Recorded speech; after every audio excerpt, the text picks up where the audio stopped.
অসম্ভব ভালো লাগছে আসলে যখন আপনি আপনি জানেন যে আমার 2006-এর সাথে আমি মামলার আসামি ছিলাম। 2008-এর অবস্থা আপনাদের মনে আছে, অসংখ্যবার আমার উপর ছাত্রলীগের হামলা হয়েছে। তারপর আমাদের যে প্রোগ্রামগুলো হতো, আমি যদি 12-13 সালের কথা বলি, এখানে পুলিশের কারণে এত পুলিশ ছিল অলিতে গলিতে যে মিছিল করার মতো আসলে আমরা আসলেই তখন নেতাকর্মী খুব কম ছিল। তো তখন আমরা সিদ্ধান্ত নিই যে আমরা যে কজন পারি আমরা একটা ব্যানার নিয়ে মিছিল করব। তো সেই মিছিলে আপনি তো নিজেই বললেন যে 4 জন, কখনো আস্তে আস্তে বেড়েছে, কিন্তু সেটা 20-25-এর উপরে যায়নি। তো আমরা তখন মিছিল দিতাম এবং আমাদের বিশ্বাস ছিল যে আমরা মিছিল দিয়ে মানে সরকার পতন করে ফেলছি, বিষয়টা এরকম না।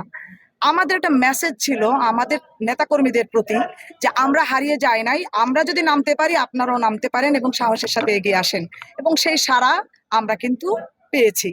দীর্ঘ সময় লেগেছে, কিন্তু তারপরেও আপনি জানেন যে আমাদের যে আন্দোলনটা ছিল এটা খুব স্বাভাবিক ছিল না। আমার খুব স্পষ্ট মনে আছে 2013 সালের মার্চের সম্ভবত 28 তারিখ আমরা যখন মিছিল দেই, সেই মিছিলে পুলিশ গুলি করে হাতির পুলে। এটা যায় যায় পত্রিকায় প্রথম পেজেই সেই ছবিটি ছাপা হয়। আজকে যারা আমরা এমপি হয়েছি, আমাদের আমাদের এই কজনে আমরা ছিলাম। তো হচ্ছে সেই সময়টায় পুলিশের গুলি, একদিকে পুলিশের গুলি হচ্ছে, অন্যদিকে ছাত্রলীগের ধাওয়া। তার মাঝখান দিয়ে মিছিল করে আবার ব্যানার পড়ে গেছে, আমি আবার সেই ব্যানার তুলে নিচ্ছি, কারণ ব্যানারটা কেউ কিছু করবে এটা মানতে পারছিলাম না।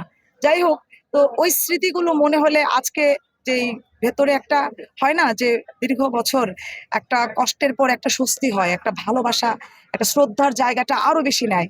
তো সেই ফিলটা করছি। পাশাপাশি খারাপ লাগছে আমার নেত্রী দেশনেত্রী বেগম খালেদা জিয়া আজকে যদি বেঁচে থাকতেন বেশি ভালো লাগতো।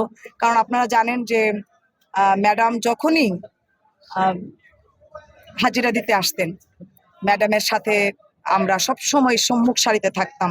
কখনো ম্যাডামের সাথে বাইকে করে ম্যাডামকে প্রোটোকল দিয়ে যেতাম, কখনো ম্যাডামের গাড়ির সামনে আমরা মিছিল দিয়ে যেতাম। 2018 সালের ম্যাডাম একবার হাইকোর্টের সামনে ব্যারিকেড দেওয়া, নেতাকর্মীরা ওখানে আটকানো, তো ম্যাডাম গাড়ি থামিয়ে বলছিলেন আমার মেয়েরা এই ব্যারিকেড ভেঙে তোমাদের ভাইদেরকে নিয়ে আসো।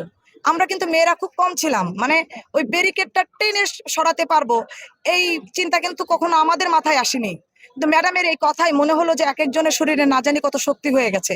ঠিক আমরা ব্যারিকেডটা ধরার সাথে সাথেই আমাদের যারা নেতাকর্মীরা ছিল তারাও কিন্তু ধাক্কা দিয়ে ব্যারিকেডটা সরিয়ে ম্যাডামের মিছিল সহ আমরা কারওয়ান বাজার পর্যন্ত গিয়েছি।